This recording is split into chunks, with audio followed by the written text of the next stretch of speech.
Ecclesiastes chapter 2. I said to myself, "Come now, I will test you with pleasure to find out what is good." But that also proved to be meaningless. Laughter, I said, is madness. And what does pleasure accomplish?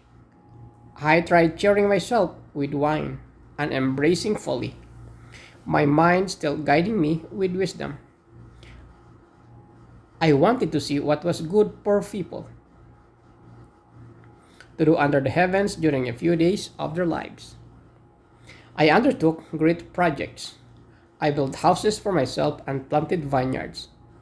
I made gardens and parks and planted all kinds of fruit trees in them.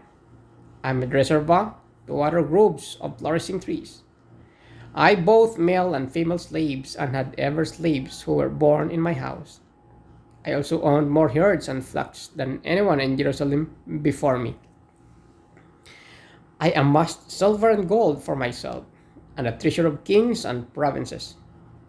I acquired male and female singers, and a harem as well, the delights of a man's heart. I became greater than far than anyone in Jerusalem before me. And all this, my wisdom stayed with me. I denied myself nothing my eyes desired. I refused my heart no pleasure. My heart took delight in all my labor, and this was the reward for all my toil. Yet when I surveyed all that my hands had done and what I had toiled to achieve, everything was meaningless, a chasing after the wind. Nothing was gained under the sun. Then I turned my thoughts to consider wisdom, and also madness and folly. What more can a king's successors do than what has already been done? I saw that wisdom is better than folly, just as light is better than darkness.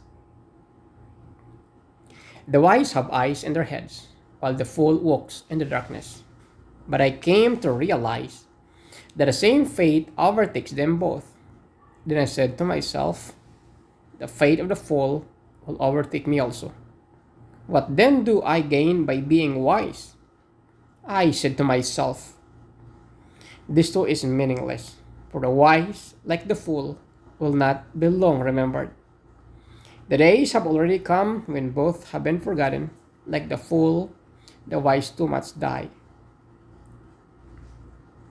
So I hated life, because the work that is done under the sun was grievous to me. All of it is meaningless. A chasing after the wind,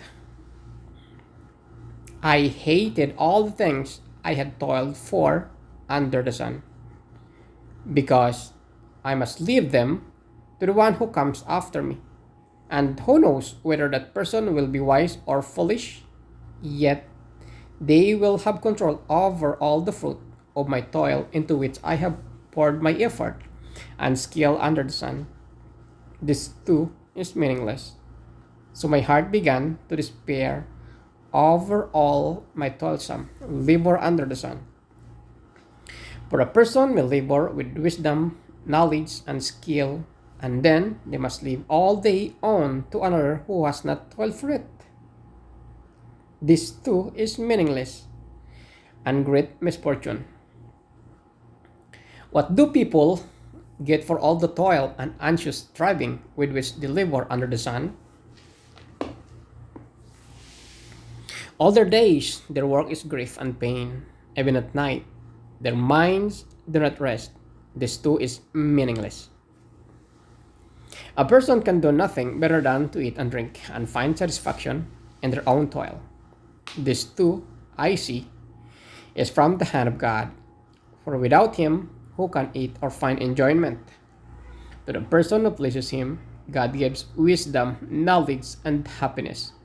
But to the sinner, give the task of gathering and storing up wealth to hand it over to the one who pleases God.